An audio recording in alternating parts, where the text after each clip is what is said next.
version 3 now, and version 3 is simply two version 2s put together. And the reason we need to do that is when you look at that truck in the background there, and look here, it's facing the wrong way.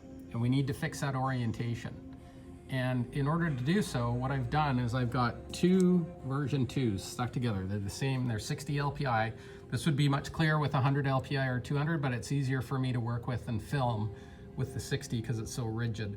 And so there's the truck there in the right orientation, and yet it's over here. So we can actually offset this and correct this the same way we can with version 2.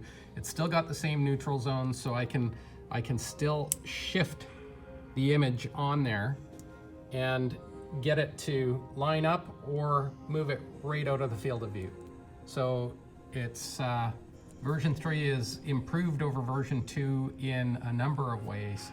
The most critical being that the correct orientation is now displayed, and it doesn't distort if you go back further. As you can see from these pattern figures, version 3 operates differently than version 2. No longer do the light rays intersect, but they run parallel to each other, meaning the background appears as it should in the right orientation. I can no longer hide a target within the intersection distance as I could with version 2. I can still utilize the neutral zones and or shift one or both of the double-sided lenses to move the target out of the field of view. I've shifted the material offset so the background is shifted right to allow me to hide on the left side. At 40 inches away from the material, I'm completely removed. At 20 inches away, you can begin to see my shoulder.